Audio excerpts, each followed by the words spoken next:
بسم اللہ الرحمن الرحیم الرحمن علم القرآن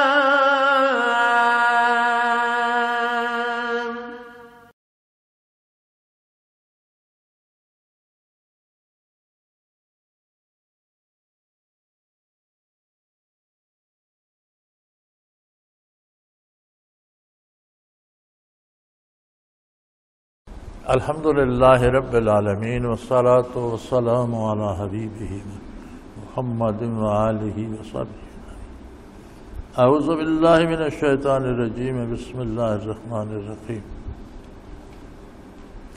وآت ذا القربى حقہ والمسکین وابن السبیل ولا تبذر تبذیرا ان المبذرین کانوا اخوان الشیاطین وکان الشیطان لربہ کفورا اما تورزن عنہم ابتغاء رحمت من ربک ترجوها فقل لهم قولا میسورا ولا تجعل يدك مغلولة الى عنقك ولا تبسطها كل البسط فتقعد ملوما محسورا ان ربك يبسط الرزق لمن يشاء ويقدر انه كان بعباده خبيرا بصيرا اللهم سبحانك لا علم لنا الا ما علمتنا انك انت العليم الحكيم مولا یا صلی وسلم دائما ابدا علی حبیبک خیر الخلق کلہم۔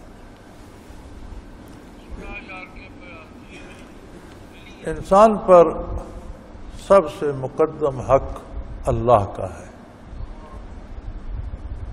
جو اس کا واحد خالق مالک رازق پروردگار ہے، ہمیشہ اس کی تربیت کر رہا ہے۔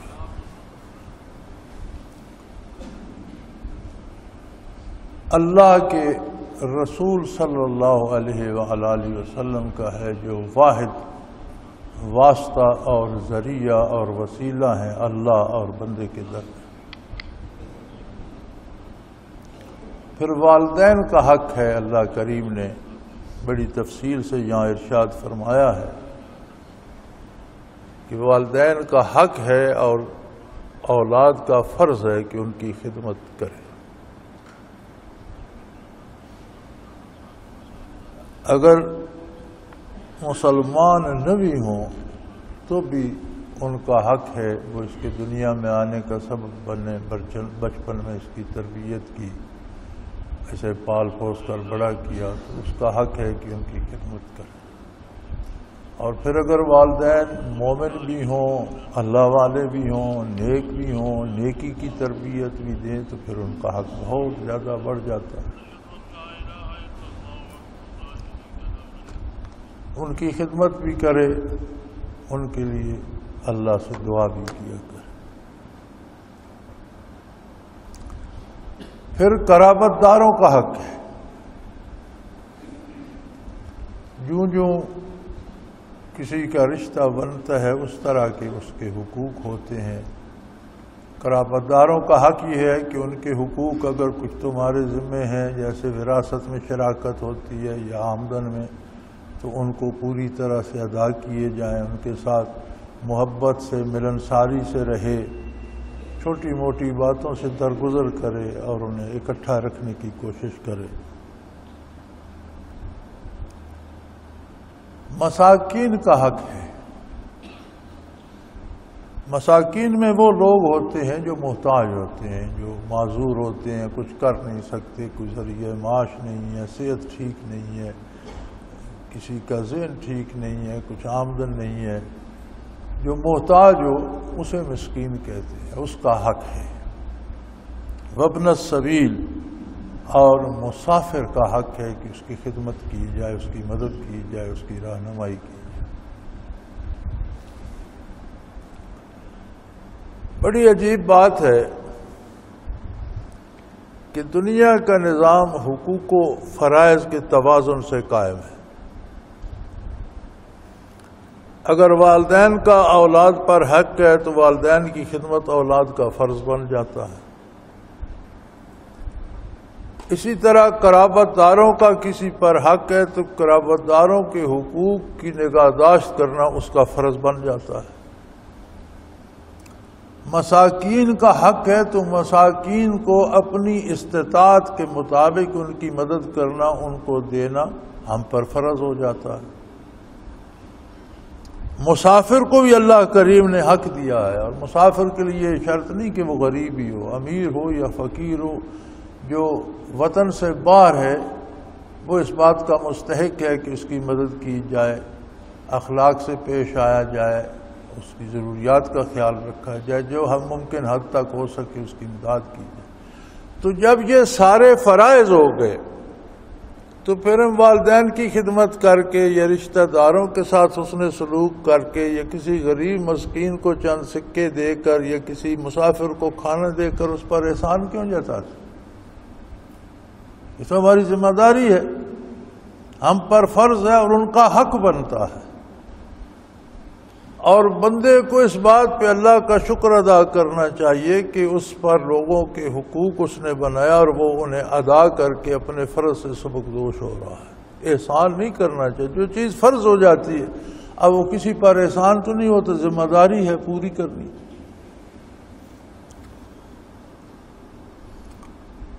لیکن اسلام میں اعتدال ہے، ہر معاملے میں اعتدال ہے۔ اب یہ معاملات جو ہیں یہ مالیات کے ہیں، ان میں بھی اعتدال ہے۔ فرمایا والدین کی خدمت کرو، عزیزوں اور رشتہ داروں کی نگہداشت کرو، غریب و مساکین کی امداد کرو، مسافر اور غریب الوطن کی مدد کرو۔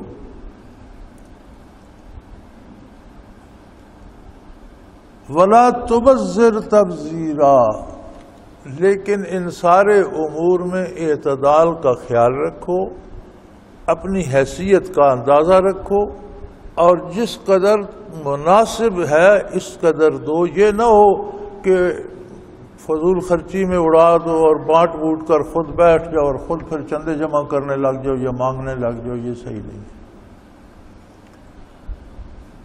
تبذیر کہتے ہیں ضرورت سے زیادہ خرچ کرنے، جہاں ضرورت نہ ہو وہاں خرچ کرنے کو تبذیر کہتے ہیں، اور جہاں ضرورت ہو وہاں ضرورت کے مطابق خرچ کیا جائے، اگر اس سے زیادہ کیا جائے تو اسے اسراف کہتے ہیں۔ اسراف ہوتا ہے فضول خرچی، یعنی ایک کام 100 روپے میں یا 500 روپے میں ہو سکتا ہے، آپ وہی کام 5000 میں کراتے ہیں تو یہ اسراف ہو جائے گا، فضول خرچی ہو جائے گی۔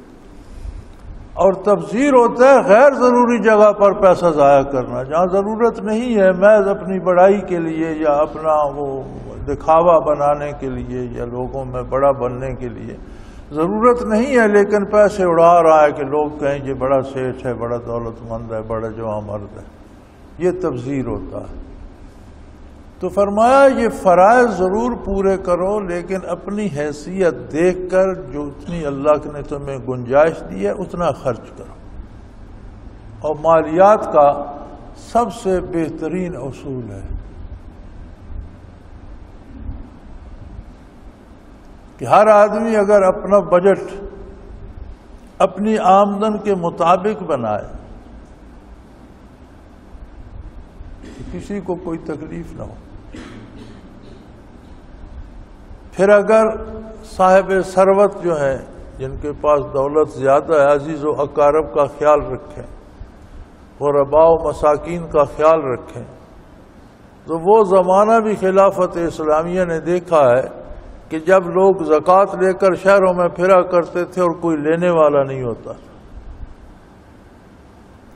اس لیے کہ جو نظام مالیات تھا وہ اسی قانون کے مطابق تھا۔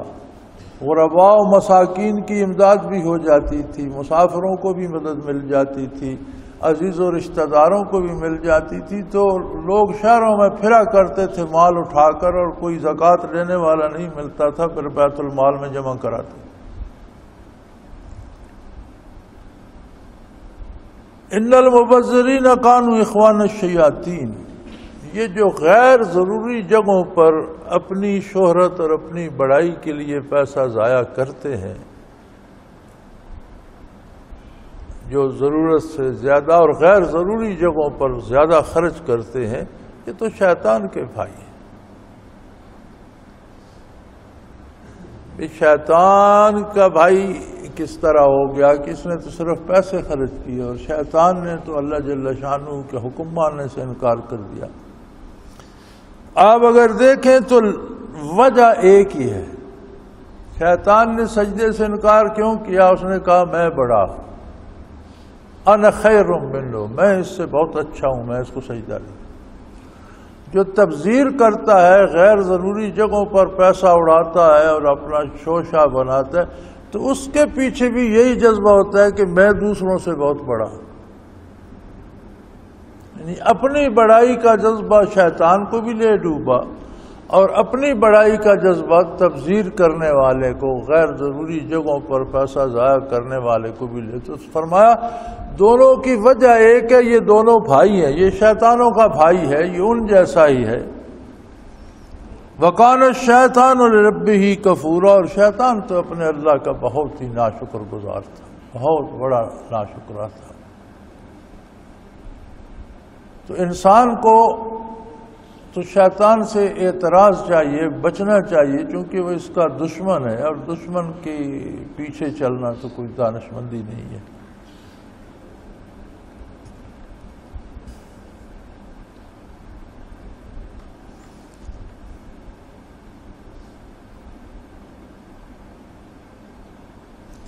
وَإِمَّا تُعْرِضَنَّ عَنْهُمُ ابْتِغَاءَ رَحْمَةٍ مِّن رَّبِّكَ تَرْجُوهَا فَقُل لَّهُمْ قَوْلًا مَّيْسُورًا، اور اگر تمہارا حال ایسا ہے کہ تم کسی کو کچھ دینے کے قابل نہیں ہو، رشتہ داروں کو کچھ نہیں دے سکتے، غریب مسکین کو کچھ دے نہیں سکتے، خود جدوجہد کر رہے ہو کہ اپنا صبح و شام کا گزارا ہو جائے اور اللہ کے کرم کے انتظار میں ہو اور امید رکھتے ہو کہ اللہ فراخی دے دے، تو پھر کم از کم ان سے جو بات کرو وہ تو میٹھے انداز میں۔ یہ اگر تم پر تنگ دستی ہے، یہ من جانب اللہ، دن پھرتے رہتے ہیں، فراخی بھی آ جاتی ہے، تنگی بھی آ جاتی ہے، صحت بھی آ جاتی ہے، بیماری بھی آ جاتی ہے۔ وقت تلک الایام نداولها بین الناس، دن پھرتے رہتے ہیں۔ تو اگر تم پر تنگ دستی ہے یا تم کسی کو کچھ دینے کے قابل نہیں ہو، تو کم از کم بات تو پیار سے کرو اور اچھے طریقے سے انہیں رخصت کر دو، معذرت کر لو، لیکن اچھے طریقے سے، جھڑکو نہیں، ناراض نہ ہو، گھبراؤ نہیں۔ وَلَا تَجْعَلْ يَدَكَ مَغْلُولَةً إِلَىٰ عُنُقِكَ وَلَا تَبْسُطْهَا كُلَّ الْبَسْطِ فَتَقْعُدَ مَلُومًا مَحْسُورًا۔ فرمایا قانون یہ ہے کہ اتنے سخت اور اتنے بخیل نہ ہو جاؤ کہ جیسے ہاتھ گردن سے بندھے ہوئے ہیں، تم کچھ خرچ کر ہی نہیں سکتے، پیسے جمع کرتے رہو اور زکوٰۃ بھی نہ دو، صدقات بھی نہ دو، کسی کی مدد بھی نہ کرو، یہ بھی صحیح نہیں ہے۔ اور نہ یہ صحیح ہے کہ تبسطا کل البسط، کہ ہاتھ بالکل ہی چھو، جدھر آئے جہاں آئے پیسہ اڑاتے جاؤ، یہ دونوں کام غلط ہیں۔ جہاں بھی حد سے تجاوز کرو گے وہ کام غلط ہو جائے۔ اگر اللہ نے دیا ہے تو اسے روکو نہیں، اس کی مناسب تقسیم کرو، خود اپنے لیے کتنا چاہیے، بچوں کے لیے کتنا چاہیے، کتنا تم رشتہ داروں میں دے سکتے ہو، کتنا تم غرباء مساکین میں دے سکتے ہو، اس کا ایک باقاعدہ بجٹ اور اندازہ ہونا چاہیے۔ نہ یہ ہو کہ بالکل ہاتھ کھینچ لیا اور بچے بھی بھوکے بیٹھ رہے ہیں اور انہیں بھی نہ دیا اور پیسے جمع کرتے، نہ یہ ہو کہ بالکل پیسے اڑانا شروع کر دو۔ تو حد سے تجاوز دونوں طرف زیادتی ہے، غلطی ہے، دونوں طرف غلط ہے۔ حد سے تجاوز نہ کرو، نہ تو بالکل اس طرح روکو جیسے کسی نے تمہارے ہاتھ گردن سے باندھ دیے، اور نہ اس طرح کرو جیسے بالکل تم لٹانے پہ آ گئے۔ اگر ایسا کرو گے تو نتیجہ یہ ہوگا فَتَقْعُدَ مَلُومًا مَحْسُورًا، پھر تم خالی ہاتھ ہو کر، الزام خوردہ ہو کر بیٹھو۔ اگر اتنے بخیل ہو جاؤ گے کہ اولاد کی بھی صحیح تربیت نہیں کرو تو وہ بھی تم پر الزام دیں گے کہ یہ ہمارا باپ بڑا بخیل تھا، اس نے ہماری تعلیم پہ بھی خرچ نہیں کیا، ہماری تربیت صحیح نہیں کی، ہمیں کھانا صحیح نہیں ملتا تھا، ہمارا لباس صحیح نہیں تھا۔ اور اگر اڑا دو گے تو پھر بھی ساری دنیا تم پر الزام دھرے گی کہ اس کو اللہ نے پیسے تو دیے تھے، اس نے تو اڑا دیے فضول خرچی میں اور نشے پیتا رہا اور بوتلیں پیتا رہا اور اڑاتا رہا اور آج مانگتا پھرتا ہے اور آج خود محتاج ہو گیا، تو دونوں طرح سے الزام بھی تم پر آئے گا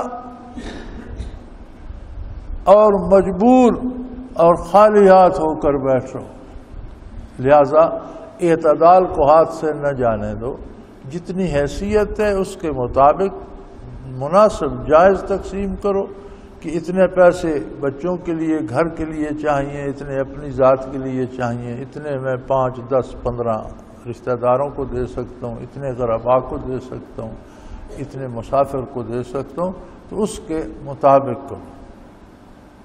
ان ربک یبسط الرزق لمن یشاء ویقدر انہ کان بعبادہ خبیرا بصیرا۔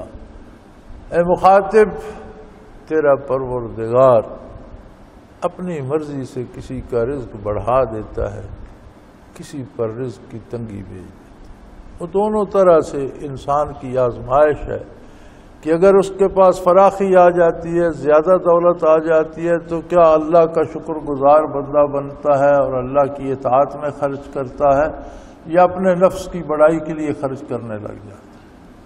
کہیں افلاس بھیج دیتا ہے کہ اس پر محتاجی آتی ہے، تو کیا اس محتاجی میں بھی وہ اللہ کے در سے وابستہ رہتا ہے، یا در در پر مانگنا شروع کر دیتا ہے، در در پہ سر جھکانا شروع کر دیتا ہے؟ تو اللہ کی اپنی مرضی ہے، اس کا اپنا نظام ہے، وہ دونوں طرح سے بندوں کو آزماتا ہے۔ کسی کو حکومت و اختیارات دے کر آزماتا ہے کہ دیکھیں اطاعت کرتا ہے، یہ نہیں، وہ ایسا قادر ہے کہ پھر اسی کو ایسا بے اختیار بنا دیتا ہے کہ کبھی ملک کے خود مختار حکمران ہوتے اور کسی لمحے پھر ایک سپاہی ہتھکڑی مار کے انہیں جانور کی طرح لیے پھرتا ہوتا ہے۔ یہ سب ہماری آنکھوں کے سامنے ہو رہا، یہ سب ہم دیکھ رہے ہیں، اور انسان ایسا احسان نافراموش ہے کہ جن حکمرانوں کو سپاہیوں نے ہتھکڑیاں لگا کر گھسیٹا، اگر انہیں دوبارہ حکومت مل گئی تو پھر بھی انہیں اللہ اور اللہ کا انصاف اور اللہ کا دین یاد نہیں، پھر اپنی مرضی پہ آ گئی، اللہ کی مرضی۔ تو فرمایا اس میں کسی کو دخل اندازی کی ضرورت نہیں، وہ جو دیتا ہے وہ اپنے بندوں کی ہر طرح سے خبر بھی رکھتا ہے اور دیکھ بھی رہا ہے، اسے پتا ہے کون کیا کر رہا ہے۔ گنتی کے دن ہیں، گزر جائیں گے، امیر کے بھی گزر جائیں گے، فقیر کے بھی گزر جائیں گے، حکمران کے بھی گزر جائیں گے، محکوم کے بھی گزر جائیں گے۔ یہ حکمرانی و محکومی وقتی اور لمحاتی ہے، یہ امیری و غریبی وقتی اور لمحاتی ہے۔ جب یہ زندگی ختم ہوگی تو حقیقی زندگی شروع ہوگی جو دائمی اور ابدی ہے، اور جس کا مدار انسانی کردار پر ہے، جیسا اس کا کردار اس دنیا میں ہوگا ویسا وہاں بھگت لے گا،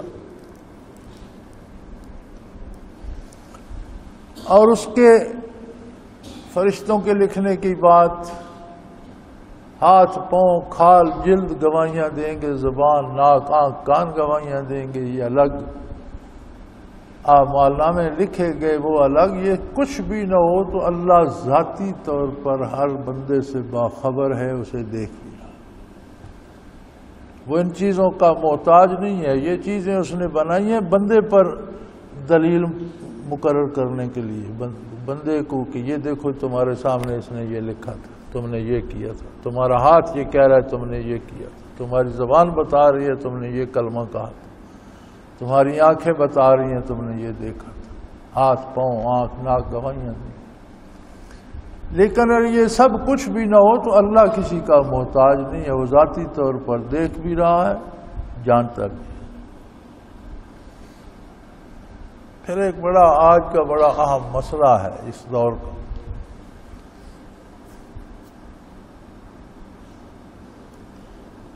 فرمایا وَلَا تَقْتُلُوا أَوْلَادَكُمْ خَشْيَةَ إِمْلَاقٍ نَحْنُ نَرْزُقُهُمْ وَإِيَّاكُمْ إِنَّ قَتْلَهُمْ كَانَ خِطْئًا كَبِيرًا۔ اپنی اولادوں کو مفلسی کے خوف سے قتل نہ کرو،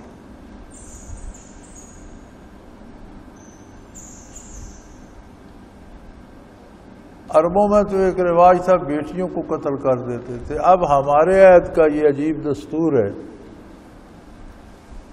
کہ جی آبادی بڑھ رہی ہے اور ضبط تولید کیا جائے اور اس نام پہ بچوں کو قتل کیا جائے کہ جی پھر غلہ نہیں پورا ہوگا, سبزیاں پوری, خوراک کہاں سے آئے گی. اللہ کریم فرماتے ہیں میں جس کو پیدا کرتا ہوں وہ اپنے حصے کا رزق لے کر آتا ہے, تمہیں اس کے رزق کی فکر نہیں کرنی چاہیے.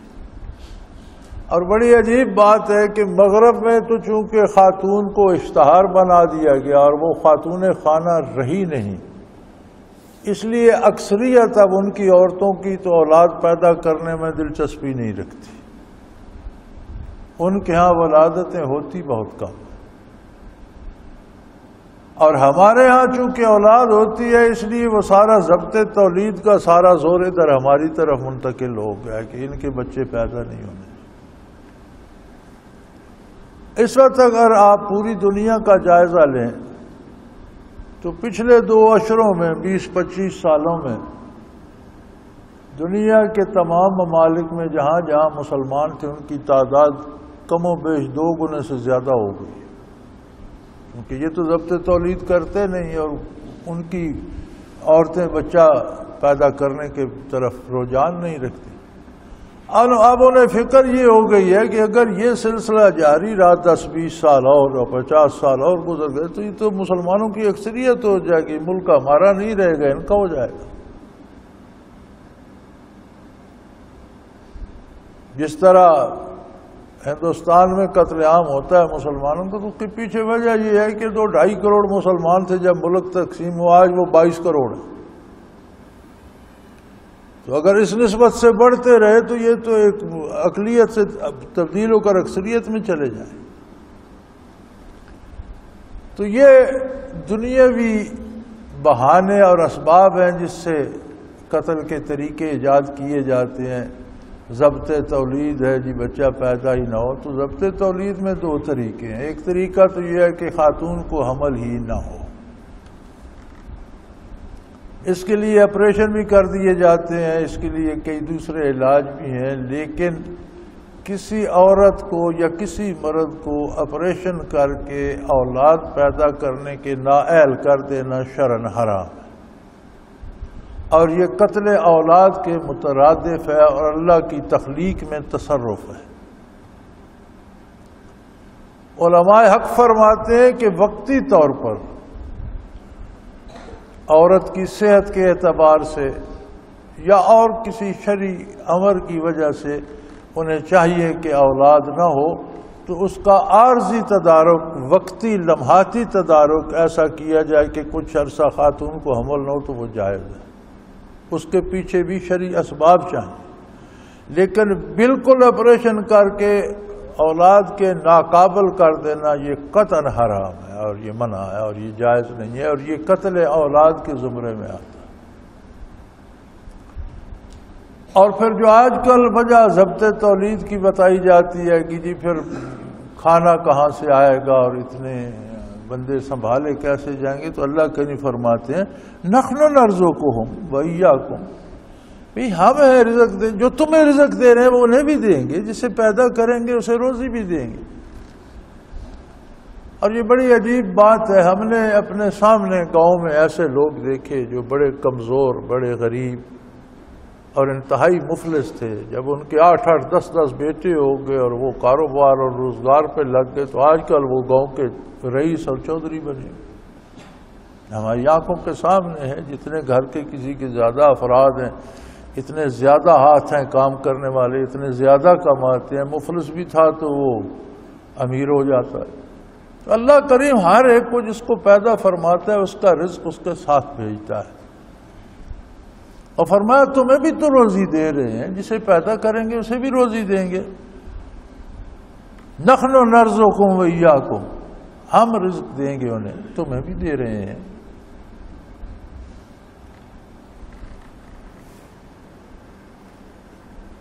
اگر کسی خاتون کو حمل ٹھہر جائے تو 120 دن کے بعد اس میں روح پیدا ہوتی ہے. روح پیدا ہو جائے 120 دن کے بعد اسقاط سری قتل ہے۔ 120 دن سے پہلے کوئی اسقاط کرتا ہے تو وہ قتل تو نہیں ہے، لیکن سخت گناہ ہے، سخت جرم ہے۔ قتل اس لیے نہیں ہے کہ وہ بے جان لوتھڑا ہے، اس میں روح نہیں آئی، لیکن شرعی ممانعت اس کی بھی سخت ہے اور ایسا نہیں کرنا چاہیے بغیر عذر شرعی کے۔ کوئی معتبر ڈاکٹر حکیم کوئی وجہ بتائے کہ اس کی وجہ سے خاتون کی صحت کو یا اس کی زندگی کو خطرہ ہے، تو ایک آنے والے کی امید پر جو موجود ہے اس کی زندگی کو داؤ پر نہیں لگایا جا سکتا، اس کی اجازت شریعت دیتی ہے۔ لیکن یہ عمومی کہ بچے پیدا ہی نہ ہو ضبط تولید کر دینا، یہ شرعاً حرام ہے۔ پھر ایسے آپریشن اور ایسی تبدیلیاں انسانی وجود میں کر دینا کہ اولاد پیدا کرنے کے قابل نہیں رہے، یہ بھی شرعاً حرام ہے۔ ان قتلہم کان خطأ کبیرہ، فرمایا اولاد کا قتل بہت بڑا گناہ ہے، بہت بھاری جرم ہے۔ ولا تقربوا الزنا انہ کان فاحشۃ وساء سبیلا، اور زنا کے قریب بھی نہ جاؤ، یہ بہت بڑی بے حیائی اور بہت برا راستہ۔ زانی بھی چونکہ اولاد کا باپ نہیں کہلا سکتا تو وہ بھی قتل اولاد کی ضمن میں آ جاتا ہے، اس لیے اس کا ذکر بھی ساتھ فرما دیا کہ زانی سے بھی اگر اولاد ہوتی ہے تو اس کا باپ تو نہیں کہلا سکتا، تو وہ بھی، اور پھر اس بچے کو معاشرے میں بے آسرا چھوڑ دیتا ہے، وہ کٹی پتنگ کی طرح ہوتا ہے جو پھر آوارگی میں اور برائی میں مبتلا ہو کر پورے معاشرے کو تذلیل کرنے کا سبب بنتا ہے۔ اور زنا اتنا جرم ہے کہ فرمایا وَلَا تَقْرَبُوا الزِّنَا، زنا کے قریب بھی نہ جاؤ۔ اس کا معنی ہوگا کہ ہر وہ شے جو مفضی الی الزنا ہو، جو زنا کی طرف لے جانے والی ہو، نامحرم عورت سے باتیں کرنا، نامحرم عورتوں کو دیکھنا، نامحرم عورتوں کو لکھنا پڑھنا، جیسے آج کل فیس بک میں اور اس پہ ٹیلی فون پہ اور میسیجز پہ لگے رہتے ہیں، تو یہ سارا شرعاً حرام ہے۔ اس کا شرعی کوئی جواز نہیں۔ اور آج کل اسی وجہ سے گھروں کے گھر تباہ ہو رہے ہیں اور اجڑ رہے ہیں۔ لڑکیاں اور لڑکے فیس بک پہ دوستیاں کر لیتے ہیں، پھر والدین کو مجبور کرتے ہیں، شادیاں ہو جاتی ہیں، پھر وہ فیس بک والی گرمی تو 2 مہینے میں ختم ہو جاتی ہے، وہ بخار اتر جاتا ہے، پھر لڑائیاں شروع ہو جاتی ہیں، پھر طلاقیں ہوتی ہیں، پھر تماشے ہوتے ہیں۔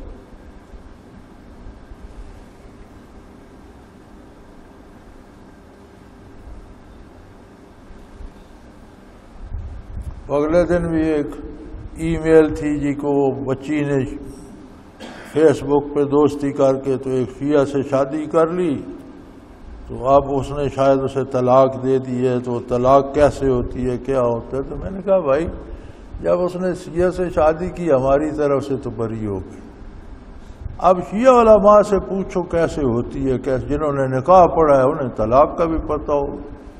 ہمارے نزدیک تو شیعہ سنی کا نکاح منعقد ہی نہیں ہوتا، جب نکاح ہی نہیں ہوتا تو طلاق کہاں سے آئے؟ اور شیعہ کی فقہ میں بھی ہے، دیوبندیوں کی فقہ میں بھی ہے، بریلویوں کی فقہ میں بھی ہے کہ شیعہ سنی کا نکاح منعقد نہیں ہوتا۔ شیعہ بھی اس بات کو نہیں مانتے کہ شیعہ اور سنی کا نکاح ہو سکتا ہے، لیکن تم لوگوں نے کر لیا تو اب بھگتو، اب سمراٹ بھگت رہے ہیں۔ اب آپ راستہ بتائیں۔ میں نے کہا جی ہم کیا بتائیں، جدھر گھس گئے ہو راستہ بھی انہیں سے پوچھو، آپ کو وہی راستہ بتائیں۔ تو اللہ کریم نے ان چیزوں کو حرام فرمایا، اسلام نے ان چیزوں کو سختی سے منع کر دیا ہے۔ وَلَا تَقْتُلُوا النَّفْسَ الَّتِي حَرَمَ اللَّهُ إِلَّا بِالْحَقِّ، اور کسی جان کو جس کا قتل اللہ نے منع کر دیا اسے قتل نہ کرو، الا بالحق، ہاں سوائے اس کے کہ اللہ کی طرف سے اس کے قتل کی اجازت ہو، جیسے کسی کو قصاص میں قتل کیا جاتا ہے یا جہاد میں مقابل کو قتل کیا جاتا ہے، تو جہاں اللہ کی طرف سے قتال کی اجازت ہو، حق کے ساتھ انصاف کے ساتھ کیا جائے وہ درست ہے۔ جہاد میں بھی زیادتی کرنے کی اجازت نہیں ہے. جہاد میں بھی پابندیاں ہیں کہ جو تلوار نہیں اٹھاتا اسے قتل نہیں کرو گے، بوڑھے بچوں عورتوں کو قتل نہیں کیا جائے گا، جو عبادت خانوں میں بیٹھے ہیں انہیں نہیں چھیڑا جائے گا، فصلیں نہیں اجاڑی جائیں گی، درخت نہیں کاٹے جائیں گے، پانی خراب نہیں کیے جائیں گے، ان میں زہر وہر نہیں ملایا جائے گا، گھر نہیں جلائے جائیں گے. وہ قتل ہوں گے جو مقابلے میں لڑتے ہیں، وہ قتل ہوتے ہیں. تو ٹھیک. تو ناروا جب تم کسی کو زندگی دے نہیں سکتے تو تمہیں زندگی چھیننے کا اختیار بھی. جو زندگی دیتا ہے اسی کا حق ہے کہ وہ زندگی واپس لے. تو جس کے قتل کا حکم اللہ کریم دے اس کا قتل جائز ہے، ورنہ کسی کا قتل جائز نہیں ہے. وَمَنْ قُتِلَ مَظْلُومًا فَقَدْ جَعَلْنَا لِوَلِيِّهِ سُلْطَانًا فَلَا يُسْرِفْ فِي الْقَتْلِ إِنَّهُ كَانَ مَنْصُورًا. اور جو ظلماً قتل ہو جائے، زیادتی کر کے جسے قتل کر دیا جائے، اللہ نے اس کے وارثوں کو اختیار دیا ہے. لہذا قتل کرنے میں حد سے نہیں بڑھنا چاہیے، جلد بازی نہیں کرنا چاہیے. مقتول کے ورثاء کو اللہ کریم نے اختیار دیا ہے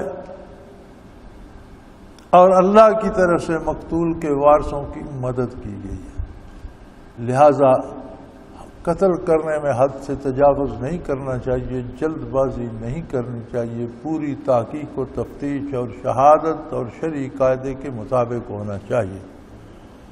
ورنہ اس کے ورثاء کو اللہ نے اجازت دی ہے، وہ اسے سزا میں بدلے میں قتل کرنا چاہیں، قصاص لینا چاہیں تو عدالت یا حکومت اسے قتل کرے گی. اگر وہ دیت لینا چاہیں تو یہ ان کی مرضی ہے کہ معاوضہ لے کر اسے چھوڑ دیں، فی سبیل اللہ معاف کر دیں، تو یہ ورثاء کا حق ہے. حضرت علی رضی اللہ تعالی عنہ تشریف فرما تھے، ایک صحابی ساتھ بیٹھے تھے، مجھے ان کا نام نامی اس وقت یاد نہیں. اس آیہ کریمہ، یہ آیہ کریمہ نظر سے گزری، قرآن کریم کا مطالعہ فرما رہے تھے، تو تلاوت فرما رہے تھے. تو انہوں نے فرمایا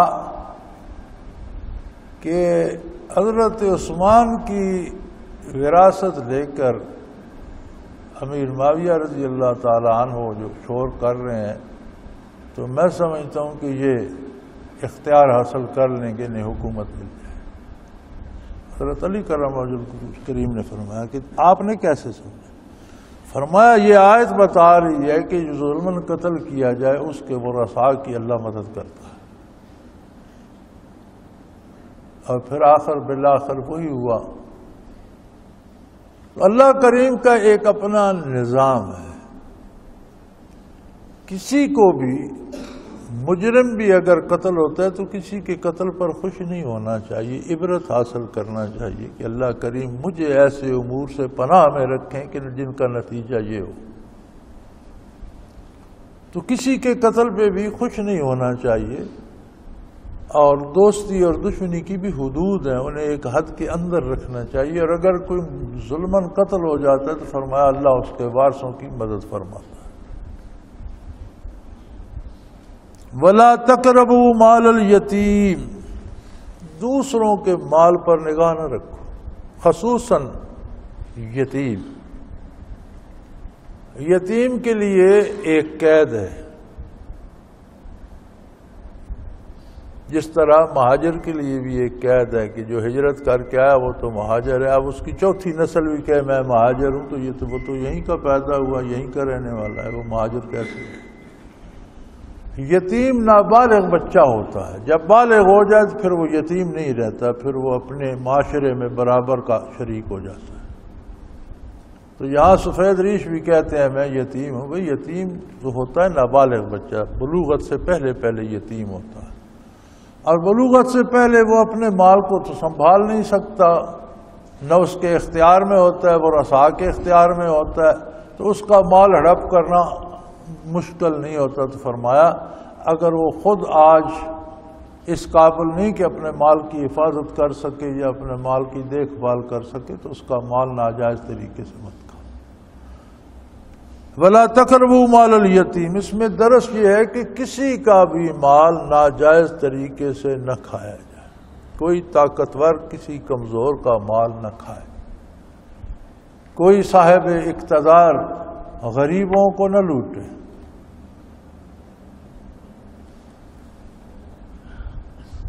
ہمارا تو نظام ہی عجیب ہے، اس وطن عزیز کا اللہ پاک ہم پہ رحم فرمائے اور ہمیں ہدایت دے۔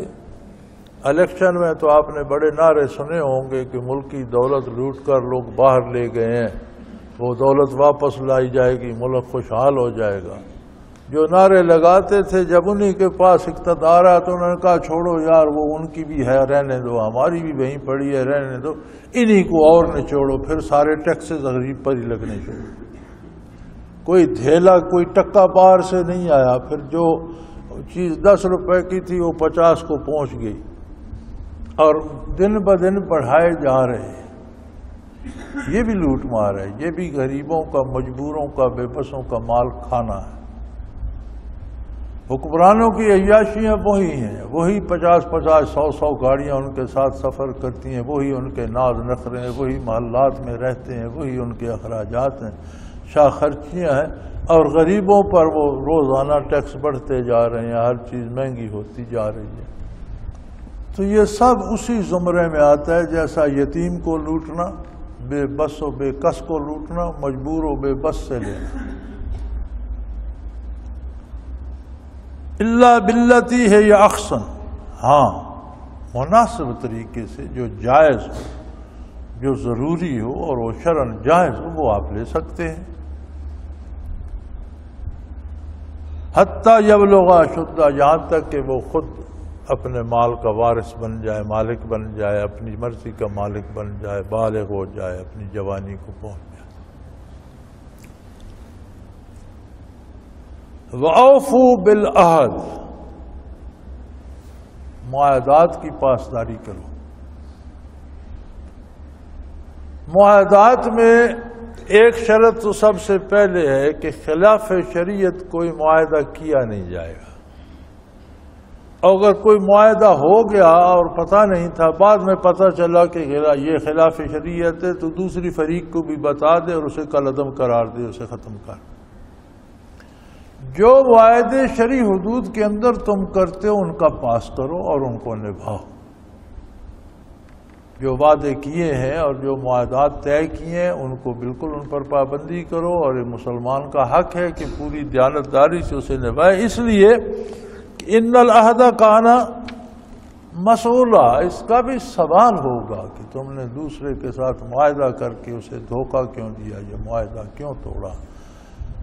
خلاف شریعت ہے تو کرنا نہیں چاہیے، غلطی سے ہو گیا تو پھر فریق ثانی کو اطلاع دے کے اسے کالعدم قرار دے دو کہ یہ خلاف شریعت ہے، بھئی یہ معاہدہ ختم ہو گیا، اس پر عمل نہیں ہوگا۔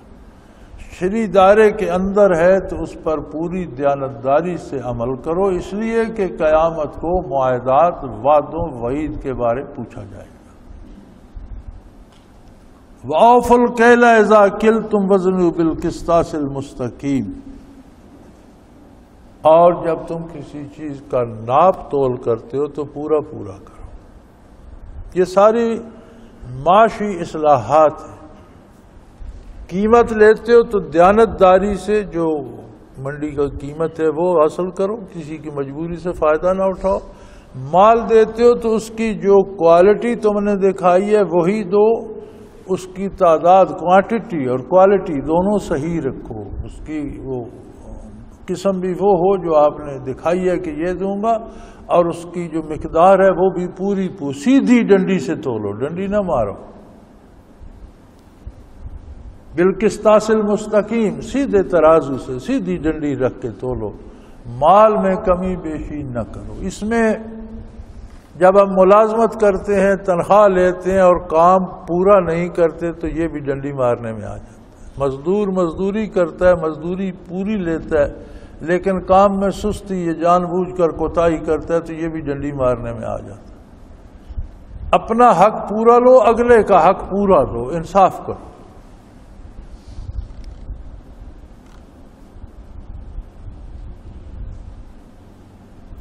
وَأَوْفُوا الْكَيْلَ إِذَا كِلْتُمْ، جب تم وزن کرتے ہو، ناپ تول کرتے ہو تو پورا پورا کرو. وَزْنُوا بِالْقِسْطَاسِ الْمُسْتَقِيمِ، سیدھی ترازو سے تولو. ذَلِكَ خَيْرٌ وَأَحْسَنُ تَأْوِيلًا، یہ بہت اچھی بات ہے اور اس کا انجام بھی، اس کا نتیجہ بھی بہت اچھا ہے. اچھا کرو گے، درست کرو گے تو اس کا نتیجہ بھی صحیح آئے گا، درست آئے گا، مفید آئے گا، منافع بخش آئے گا. پھر معاشرے میں ایک اور بڑی خرابی ہے، بات صرف معاشرے کی نہیں، شرعی مسائل میں بھی لوگوں کے سوال ہے. جی کہتے ہیں اس طرح ہے، بھئی کون کہتے ہیں، کہاں کہتے ہیں، یہ کوئی پتہ نہیں. اب یہ کون سی شریعت ہے جی، کہتے ہیں اس طرح، سنا ہے اس طرح. اسی طرح دنیوی امور کے فیصلے سنی سنائی باتوں پر نہ کرو. وَلَا تَقْفُ مَا لَيْسَ لَكَ بِهِ عِلْمٌ، جن باتوں کی آپ کو خبر نہیں ہے ان کے پیچھے مت پڑو. انہیں سن کر آپ، ہاں ایک نے آ کر کہہ دیا فلاں بندہ تمہیں گالیاں دے رہا تھا، آپ ڈنڈا لے کر اٹھ دوڑے، نہ پتہ نہ خبر نہ آگاہ نہ پتہ نہیں اس نے کیوں کہا، کیسے کہا. بھئی کوئی بندہ آپ کو کہتا ہے کہ فلاں نے آپ کو برا کہا ہے، تو آپ کو برا تو وہ کہہ رہا ہے جو آپ کے سامنے کہہ رہا ہے. آپ اس سے بات کریں. مجھے تو تم کہہ رہے ہو، اس کی تو میں نے کوئی نہیں سنی، تم سے سن رہا ہوں، مجھے تو بھلا برا تم کہہ رہے ہو. تو فرمایا سنی سنائی باتوں کے پیچھے مت بھاگو، اور جن چیزوں کا حقیقتاً علم نہ ہو ان کے پیچھے مت پڑو، ان کے پیچھے مت جاؤ. اب آپ دیکھ لیجئے کہ معاشرے میں کہاں کہاں خرابی پیدا ہوتی ہے. جب ہم دوسروں کے حق روکتے ہیں، والدین کے، رشتہ داروں کے، عزیزوں کے، غرباء و مساکین کے، مسافروں کے حقوق روکتے ہیں، خرابی پیدا ہوتی ہے. جہاں ہم اعمال و کردار میں بے اعتدالی پیدا کرتے ہیں، اولاد کو قتل کرنے کی کوشش کرتے ہیں، ناجائز زنا کی طرف راغب ہوتے ہیں، پورے معاشرے میں ایک مصیبت پڑ جاتی ہے، خرابی پیدا ہو جاتی ہے. جب ہم لین دین ناپ تول میں خرابی کرتے ہیں، پورے معاشرے میں ایک زلزلہ آتا ہے اور پورے معاشرے کی بنیادیں ہلا دیتا ہے. اور جب ہم سنی سنائی باتوں پر فیصلے کرتے ہیں تو گھروں کے گھر اجڑ جاتے ہیں، خاندانوں کے خاندان تباہ ہو جاتے ہیں. قرآن کریم نے کتنی خوبصورتی سے گھروں، خاندانوں اور معاشرے کی تباہی کی وجوہات کی نشاندہی کر دی، اور کتنی سختی سے ان سب باتوں سے روک دیا ہے، منع کر دیا. لیکن بڑی عجیب بات ہے کہ ہم اللہ کی کتاب اور اس کے احکام کو، رسول اللہ صلی اللہ علیہ وسلم کے ارشادات کو ماننے کی بجائے تاویلیں تراش کرنے میں لگے رہے، بہانے ڈھونڈتے رہتے ہیں کہ اس کا کوئی جواز ملے. آج بھی ایک کسی دوست کا خط تھا، فلاں اسلامی بینک جو ہے وہ اس میں مضاربہ ہے، اور پتہ نہیں 5-6 لکھے ہوئے تھے، فلاں ہے فلاں ہے، تو اس کی آمدن حلال ہے، اس میں بڑے بڑے مفتی کہتے ہیں حلال ہے. میں نے کہا بھائی میں نے زندگی اللہ کا شکر ہے گزر گئی اور مدت ہو گئی 50 سے بینکوں سے بھی پیسے رکھتا لیتا، اللہ کا احسان ہے آج تک نہ سود لیا ہے نہ بینک سے قرضہ لیا ہے کہ سود دینا پڑے. تو میں تو سود کے حق میں نہیں ہوں، مجھے نہیں پتا تمہارا بینک کیا کرتا ہے، کیا یہ تم پیسے لینا اب بات صرف اتنی ہے کہ کوئی کہہ دے سود حلال ہے کھاؤ. کون کہہ دے بھائی؟ بجائے اللہ کے حکم کو ماننے کے اس سے نکلنے کے راستے تلاش کرتے رہتے ہیں. اس کو خط لکھو، اس کو خط لکھو. پھر میرے جیسا بندہ کیوں کہہ دے گا یار تم کسی اور مولوی کو لکھو جو مولوی ہو، فتویٰ فروش ہو، اور وہاں سے فتوے لو. لیکن کیا سود کھائے بغیر تم رہ نہیں سکتے؟ کیسی عجیب بات. یعنی بجائے ماننے کے تعویلیں گھڑنے کو تیار ہیں کہ یہ اس طرح جائز ہے، یہ اس طرح جائز ہے. پاکستان میں کوئی بینکنگ سسٹم، اس کا کوئی نام رکھ لو، ہر نظام میں میرا خیال ہے 51% نیشنل بینک کا ہوتا ہے اور 49% ان کا. نیشنل بینک آپ کا بنیادی طور پر سودی ہے. آدھا تالاب ناپاک اور آدھا پاک کیسے ہو سکتا؟ جن لوگوں نے فتوے دیے ہیں وہ بڑے مشہور اور بین الاقوامی علماء کے جی فتوے. میں نے کہا بھائی مان لو اور قیامت کو بین الاقوامی علماء کو ساتھ لے جانا اور جواب دینا. وہ تو بھاگیں گے, وہ کہیں گے ہم نے ایسا نہیں, وہ تو مولوی ہیں, وہ اور تعویل گھڑیں گے, ہم نے ایسا نہیں کہا, ہم نے ایسا کہا. تم کیا کرو گے؟ پتہ نہیں کیوں جواز ڈھونڈتے ہیں. بات آ ہی گئی تو یہ سادہ سی بات ہے, سادہ سا اصول ہے کہ قومی بینک جو ہے ہمارا, اس کی ساری بنیاد سود پہ استوار. نصف سے زیادہ شراکت ہر بینک میں. ہم نے اپنا بینک بنانے کی کوشش کی تھی, اس لیے چھوڑ دیا تھا کہ شرط یہ تھی کہ 51% حصہ نیشنل بینک کا ہو. 51% سارا سود ہوگا تو پھر 49% کہاں سے حلال آ جائے گا. آج بھی جتنے بینک ہیں سب میں یہی حال ہے. اس کا نام وہ کچھ بھی رکھ, سب کو نیشنل بینک انسٹرکشن دیتا ہے کہ تم اس دفعہ اتنے % منافع دو اور تم اس دفعہ اتنے % دو میری معلومات کے مطابق. پھر اس میں حلال کا کیا جواز ہے؟ کہ سود ضرور کھانا ہے. کہتے ہیں کتا کھا لیں اس کا نام بکرا رکھ دو بس.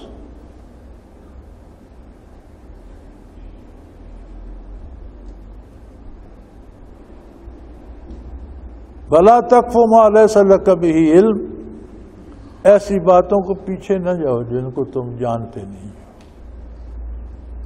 ان السمع والبصر والفؤاد کل اولئک کان عنہ مسئولا.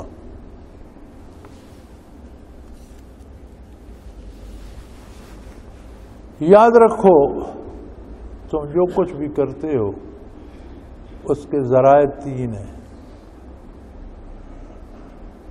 علم کے ذرائع 3 ہیں: سمع, بصر, فؤاد. سمع قوت سماعت ہے.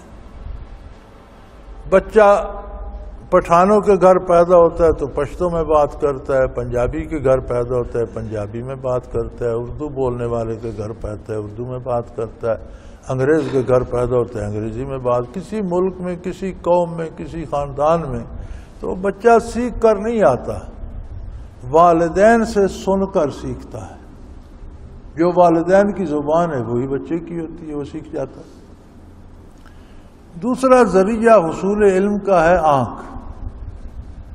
تمام ظاہری علوم کو حاصل کرنے کے یہ صرف 2 ذریعے ہیں, یا آدمی سن کر سیکھتا ہے یا آدمی دیکھ کر سیکھتا ہے. ایک اور بات, کتابیں پڑھنا, سیکھنا, لکھنا, پڑھنا, جاننا, یہ لکھنا پڑھنا علم نہیں ہے. صحابہ کرام میں کوئی BA, کوئی ماسٹر, کوئی MA, کوئی MPhil نہیں تھا. لکھنا پڑھنا جانتے ہی نہیں تھے. انہوں نے جو سیکھا حضور کو دیکھ کر سیکھا, حضور صلی اللہ علیہ وسلم سے سن کر سیکھا. ساری دنیا کے علماء جمع ہو جائیں, آج کسی صحابی کا قول آ جائے تو وہاں سر تسلیم خم کر دیتے ہیں کہ یہ صحیح ہے. کیا صحابہ ان علماء سے زیادہ پڑھے لکھے تھے؟ نہیں. تو یہ پڑھنا لکھنا کیا؟ یہ پڑھنا لکھنا ایک فن ہے کہ جو آپ جانتے ہیں اسے ان ٹیڑھی میڑھی لکیروں میں محفوظ کر دیں, اور جو ان کو پڑھنا جانتا ہے پھر وہ وہاں سے وہ معلومات حاصل کر لے جو آپ کے پاس.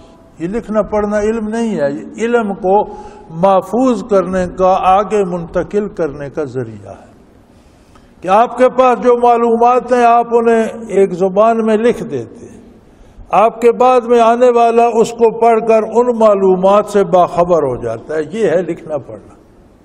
لیکن سیکھنا جو ہے وہ یا آپ سن کر سیکھیں گے یا دیکھ کر سیکھیں. 2 ذرائع تو یہ ہو گئے.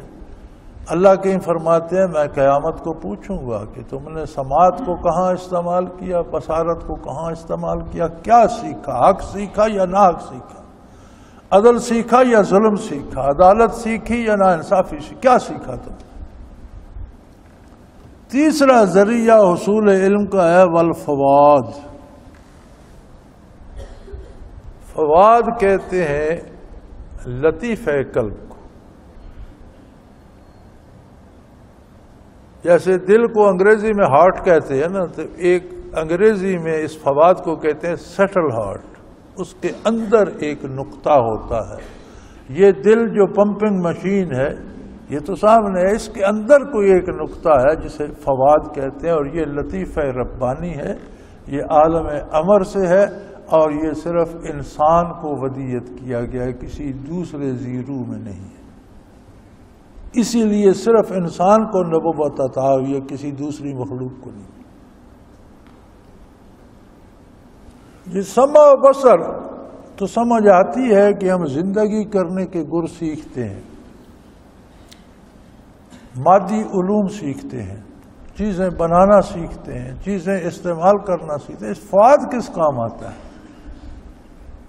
جہاں سمع کا ذکر ہوا، بصر کا ذکر ہوا، وہیں فواد کا ذکر. فواد کس کام آتا ہے؟ فواد کام آتا ہے معرفت الہی کی.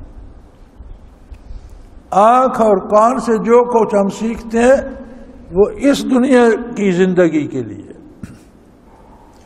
فواد اور لطیفہ قلب میں یہ قوت ہے کہ وہ برکات نبوت آخذ کرتا ہے اور اگلی زندگی کے اسباب مہیا کرتا ہے، اور اس زندگی کو بھی سیدھا کر دیتا ہے کہ تیرا یہ کام تیری اگلی زندگی کو متاثر کرے گا، خراب کرے گا، اور یہ کام اگلی زندگی میں بہتری پیدا کرے گا. تو اکثریت تو ان لوگوں کی ہے جنہوں نے زندگی بھر کبھی لطیفہ قلب کا نام ہی نہیں سنا، اسے جاننے کی کوشش ہی نہیں کی. جانوروں کی طرح پیٹ بھرا بچے پیدا کیے اور مر گئے. اکبر الہآبادی نے کہا تھا کہ کیا کہیں احباب کیا کار نمایاں کر گئے، کیا کہیں احباب کیا کار نمایاں کر گئے. بی اے کیا نوکر ہوئے پنشن ملی اور مر گئے. بی اے کیا نوکر ہوئے پنشن ملی اور مر گئے. تو یہ ساری سمع و بصر میں گزر جاتی ہے. کتنے لوگ ہیں مخلوق میں جنہوں نے کبھی فواد کی طرف توجہ بھی کی ہو. اصل چیز ذریعہ علم فواد ہے، جو حقیقت حال کا علم دیتا ہے، جو الہیات کا علم حاصل کرتا ہے، جو آخرت کے علوم حاصل کرتا ہے، جو عالم امر کے اور علوم بالا حاصل کرتا ہے، جو برکات نبوت حاصل کرتا ہے، اور جو انوارات الہی کو جذب کرتا ہے. تو فرمایا یہ پوچھا جائے گا کہ سماعت کہاں استعمال کی، بصارت سے کیا فائدہ حاصل کیا، اور فواد جو لطیفہ قلب تمہیں عطا کیا تھا اس کو کہاں استعمال کیا، اور اس سے کتنا استفادہ کیا، اور کیا کرتے رہے ہو. کل اولئک کان عنہ مسئولا. ان سب چیزوں کے بارے پوچھا جائے گا، پرسش ہوگی، حساب ہوگا. کیونکہ دنیا کی زندگی مادی زندگی ہے، وجود مادی ہے، دماغ مادی ہے. سمع و بصارت کا تعلق بھی مادی زندگی سے ہے، اور مادی اعضاء و جوارح سے. آلات کان کے بھی جو ہیں وہ مادی ہیں، آلات نظر کے جو ہیں وہ بھی مادی ہیں. تو اس سارے کا تعلق مادی سے. تو ہر بندہ مادی علوم تو حاصل کر لیتے ہے اپنی ضرورت کے مطابق. کوئی فاضل بن جاتا ہے، ورنہ زندگی گزارنے کے علوم تو سارے حاصل کا، کھانا پینا، کپڑا پہننا، زندگی گزارنا، بچے سنبھالنا، یہ سب سیکھ جاتے. ذرا یہ غور فرمائیں کہ پوری زندگی میں کتنے لوگ ہیں جنہوں نے فواد کو بھی استعمال کیا ہو جو حصول علم کا ذریعہ ہے. ان کے برابر ہی، بلکہ یہ کم تر ہیں کہ یہ مادی علوم حاصل کرتے ہیں، اور وہ اعلیٰ ہے کہ علوم الہیات حاصل کرتا. تو فرمایا قیامت کو سننے، دیکھنے اور فواد لطیفہ قلب اس کا محاسبہ ہوگا کہ آپ نے ان سے کیا سیکھا اور اس پر کیا عمل کیا. اللہ کریم کا اس بندے پہ بہت بڑا احسان ہے جسے اس مادی دور کی ظلمتوں میں فواد کا احساس دے دے اور اس ذریعے علم سے بھی استفادہ کرے. تو یہ اللہ کا بہت بڑا ہے. صحابہ کرام ایک نگاہ سے صحابی بن گئے، اس فواد نے برکات حاصل کی۔ تابعین تبع تابعین اس لیے بنے، فواد نے برکات حاصل کی۔ آج تک اللہ کا بندہ وہی بنا جس کا یہ قلب روشن ہوا، لطیفہ قلب روشن ہوا، جس کے فواد نے برکات حاصل کی۔ سمع و بصر تو کھانے پینے سونے جاگنے کے ڈھنگ بتاتے ہیں، اس سے آگے نہیں جاتے، اور الہیات کے علوم فواد سے حاصل ہوتے ہیں۔ اور کسی کو زندگی میں اللہ کریم یہ توفیق دے دیں کہ اس کی طرف متوجہ ہو جائے تو یہ اللہ کریم کا بہت بڑا احسان ہے۔ الحمدللہ رب العالمین والصلاۃ والسلام علی حبیبہ محمد۔ اللہ اللہ اللہ اللہ اللہ اللہ اللہ اللہ۔ حضرت امیر محمد اکرم آوان مد ظلہ العالی دارالعرفان منارہ ضلع چکوال میں سالہ سال سے قرآن و حدیث کے اوپر خطابات کر رہے ہیں اور سلسلہ نقشبندیہ اویسیہ کے مطابق لوگوں کو ذکر الہی کی تربیت دے رہے ہیں۔ وہ قرآن پاک کی تفسیر ترتیب وار بیان کر رہے ہیں۔ تفسیر قرآن کو وہ موجودہ ملکی اور بین الاقوامی حالات کے مطابق بیان کرتے ہیں۔ موٹر وے سے کلر کہار کے انٹرچینج سے نکلتے ہوئے کلر کہار کی جھیل سے ہوتے ہوئے میانی، بوچھال اور نور پور سے گزرتے ہوئے دارالعرفان منارہ پہنچ سکتے ہیں۔ حضرت امیر محمد اکرم آوان نے بچیوں اور بچوں کی دینی اور دنیاوی تعلیم کے لیے سقارہ اکیڈمی کے نام سے ایک درسگاہ بھی قائم کی ہے، جس کا افتتاح ملک پاکستان کے صدر جنرل محمد ضیاء الحق نے اپنے دست مبارک سے کیا تھا۔ وہ تمام احباب جو اسلام کی طلب رکھتے ہیں ان سے گزارش ہے کہ دارالعرفان منارہ ضلع چکوال میں امیر محمد اکرم آوان صاحب کے خطابات سے مستفید ہوں۔ وہ ہر جمعے کو نماز سے پہلے بیان فرماتے ہیں۔ ہر ماہ کی پہلی اتوار کو ماہانہ اجتماع ہوتا ہے جس میں آپ خصوصی خطاب فرماتے ہیں اور پاکستان کے چاروں صوبوں سے احباب اس اجتماع میں شرکت کرتے ہیں۔ اس کے علاوہ یہاں سال میں 2 مرکزی اجتماعات بھی ہوتے ہیں، ایک رمضان المبارک میں اعتکاف کا اجتماع اور دوسرا جولائی اور اگست میں 40 دن کا اجتماع ہوتا ہے جس میں روحانی تربیت کی جاتی ہے۔ اپنا خون سیماب دے کر اتنا ہم کر جائیں گے، نام آقا کا چمن میں پھر رقم کر جائیں گے۔